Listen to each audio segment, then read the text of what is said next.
Oh mon dieu, ça fait des mois que je n'ai pas filmé.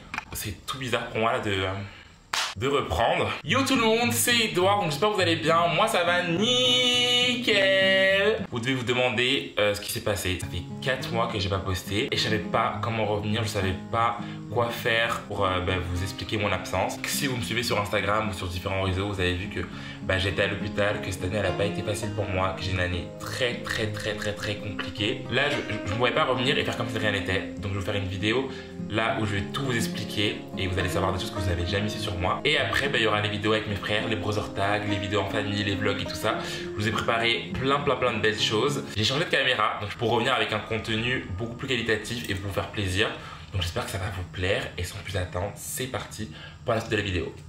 Donc voilà, on va commencer par le commencement. Moi je vais vous expliquer un peu mon année, ce qui s'est passé cette année, ce qui a fait que j'étais moins présent et tout. Moi il faut savoir que de base, si je suis connu sur internet, c'est parce que je raconte ma vie. Je raconte ma vie seule, je raconte ma vie avec mes frères et du coup je suis devenu très populaire avec les vidéos avec mes frères et mes vidéos seules, de mes petites phrases un peu drôles un peu partout. Vous connaissez mes frères, on est 5 garçons, je suis beaucoup plus différent que mes frères, je suis efféminé et tout, enfin je suis pas pareil que mes frères. Donc j'ai toujours un peu eu cette attention un peu négatif vers d'autres personnes, recevoir un peu des insultes et tout ça, mais j'ai prêté pas trop attention parce que du coup j'étais soutenu par ma famille et par mes abonnés et du coup j'ai prêté pas trop attention. Pendant toutes ces années vous avez tout vu, moi je suis quelqu'un, j'ai tout montré, j'aime tout montrer, j'aime tout filmer, j'aime tout partager. Donc vous avez vu nos moments de famille, nos clashs, nos pleurs.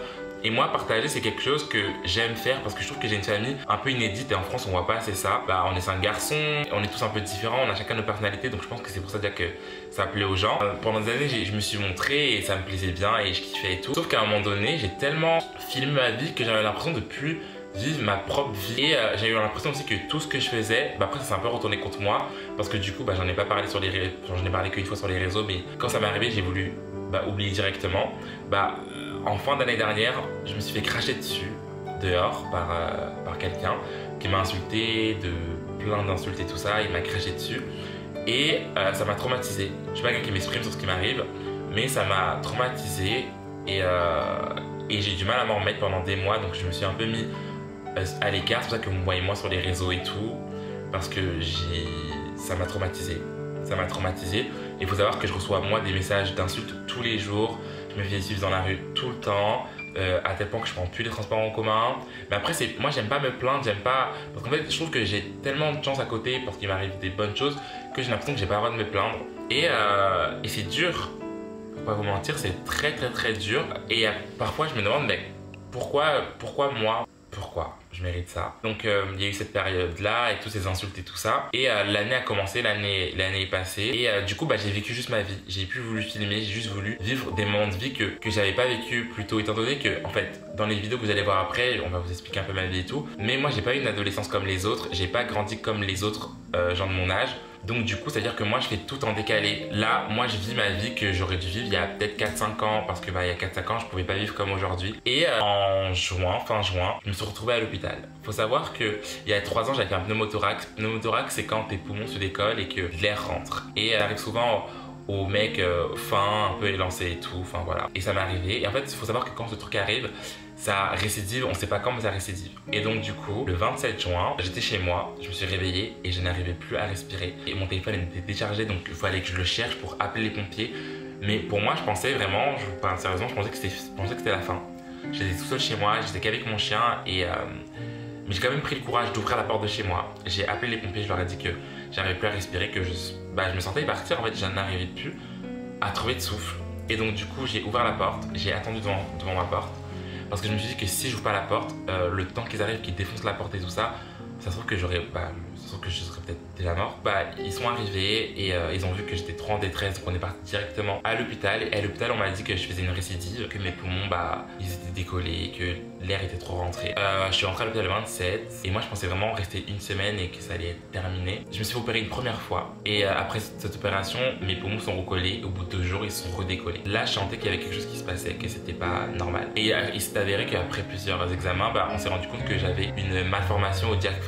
Je crois que c'est dit comme ça. En gros que c'était mal formé parce que comme je suis né très prématuré, ça n'avait pas le temps de finir de se former et moi j'étais pas du tout au courant que j'avais ça. Et ils m'ont dit que j'ai rien provoqué pour avoir ça, mais c'est que ça devait arriver. Mais on sait pas quand ça devait arriver. Cette aventure à l'hôpital commence et au début je tenais bon et ça allait bien la première semaine. La deuxième semaine passe, je subis une deuxième opération qui ne fonctionne pas. Du coup mes poumons n'arrivent pas à se recoller. Donc du coup là, par contre je vais vous montrer quelques images. Donc pour ceux qui sont un peu sensibles des yeux, ne regardez pas. Je vous dis le top. Donc là je vous mets les images un peu de mes opérations, un peu de mon corps et tout. Fin des images, vous pouvez regarder. Comme vous me voyez, voilà, j'avais des drains sur mon côté gauche. Les drains, on vous fait un petit trou, une petite incision ici et on vous met une sorte de câble qui prend l'air.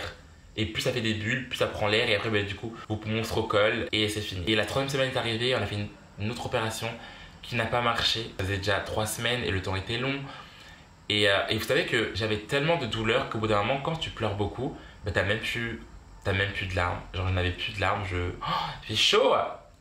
Il fait chaud. Je ne savais même pas si j'allais m'en sortir parce que je vous jure qu'à un moment donné, je me suis dit, c'est fini, je ne sortirai pas de cet hôpital. Parce que quand on vous dit chaque semaine que ça ne marche pas, qu'on ne sait pas quand tu sors et t'y crois plus.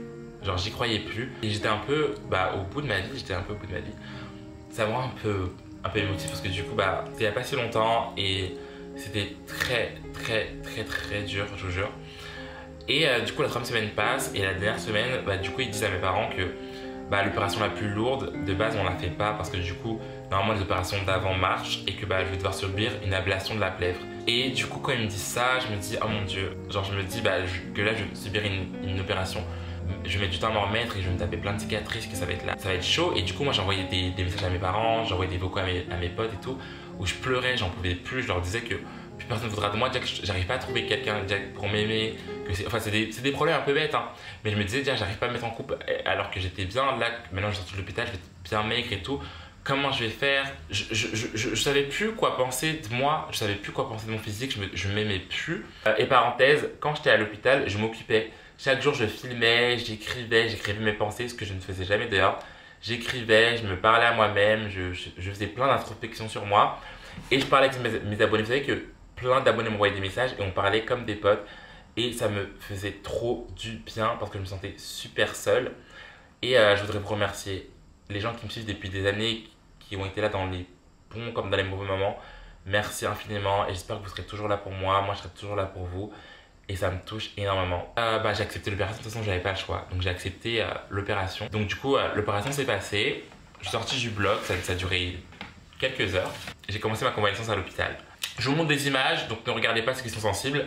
Donc là c'était mon corps après l'opération. Donc ils avaient retiré tous les câbles que j'avais avant, ils avaient mis plein de pansements.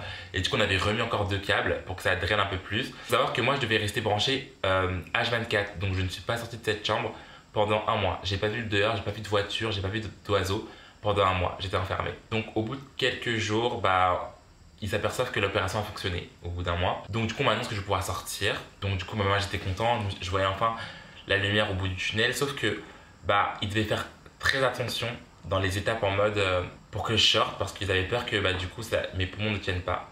Donc on a attendu une bonne semaine et demie. Et le jour où je suis sorti, je vous jure que, je sais pas, le sentiment que j'ai ressenti, c'était un truc de ouf. C'était vraiment un truc de ouf. Donc je suis sorti de l'hôpital, j'ai retrouvé mon chien, j'ai retrouvé mon appartement, j'ai retrouvé ma petite vie. Et donc là, ça fait depuis le 24 juillet que je suis chez moi. Et que je peux pas prendre l'avion jusqu'au 21 août. Donc là, on est le 12 août, donc je suis encore chez moi jusqu'au 21. Et après, j'espère quand même faire des petites vacances, partir un peu, histoire de me dire que j'ai fait quelque chose. Parce que là, ça fait du coup, j'ai fait 1 mois à l'hôpital et du coup 1 mois chez moi. Et voilà. Après, je vous ai vraiment raconté les grandes lignes, il n'y a pas de choses à raconter, mais voilà, j'étais à l'hôpital parce que mes poumons sont décollés, que j'avais une malformation au diaphragme. Pour moi, j'en ai vécu des choses dans ma vie, les gars, mais c'était l'une des choses les plus dures que j'ai eu à affronter dans ma vie, vraiment. Genre, je pense que vous voyez aux photos, c'était vraiment horrible. Et du coup, là, j'ai des cicatrices et tout, mais ça cicatrise bien, tout se passe bien. Je suis bien et je suis entouré de mes proches et tout se passe bien. Et du coup, c'est la première vidéo. Et là, maintenant, chaque dimanche, je vous promets, il y aura une nouvelle vidéo, seule ou accompagnée, plus de vlogs. Et les prochaines vidéos vont être très personnelles, mais vous allez beaucoup aimer le format parce que j'ai décidé d'être 100% transparent avec vous et de faire aussi plein de choses avec vous. Donc, j'ai prévu des journées avec mes abonnés. J'ai prévu même d'offrir un sac de luxe à un de mes abonnés. J'ai préparé plein de choses avec vous pour qu'après ce que j'ai vécu, j'ai envie d'être comme ça avec vous, j'ai envie d'être beaucoup plus proche, qu'on soit vraiment comme une famille soudée et que, parce que bah, on est passé quand même par des fortes étapes et que voilà, on kiffe et qu'on se dise qu'on est putain de jeunes et qu'il faut putain de profiter parce que bah, là j'ai vu la vie peut s'arrêter à n'importe quel moment. Là j'étais vraiment à ça et on m'a laissé une autre chance et maintenant j'ai envie de kiffer ma life, d'être 100% moi-même et de plus faire attention aux gens qui m'insultent, de ne plus ouvrir des messages méchants. Vous pouvez autant me menacer, autant m'insulter, j'arrêterai jamais YouTube, j'arrêterai jamais de me montrer, et j'arrêterai jamais d'inspirer mes abonnés, j'arrêterai jamais d'être moi-même parce que je trouve que bah, si j'ai une chance d'avoir une plateforme, d'avoir des gens qui me suivent et d'être moi-même et si je peux inspirer d'autres jeunes à être eux-mêmes et à s'en foutre des autres, bah voilà, on va le faire ensemble. Donc voilà les guys, j'espère que cette petite vidéo explication vous a plu. Je vous aime, je suis vraiment désolé d'avoir été à l'écart. Mais j'avais juste besoin de me reconcentrer sur moi et de gérer un peu mes traumatismes. Parce que je vous jure, se faire cracher dessus, les petites agressions comme ça, pour les gens, ils font les actions et ils oublient, mais pour les gens qui subissent, c'est très dur. Et moi, je suis quelqu'un qui parle pas de ce qui m'arrive, je préfère faire comme si rien n'était, faire le pisse, faire le clown. Comme ça, moi, les gens ne s'intéressent pas à ce que je vis.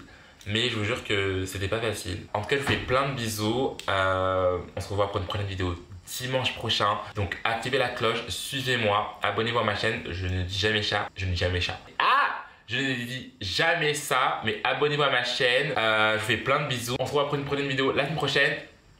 Bisous!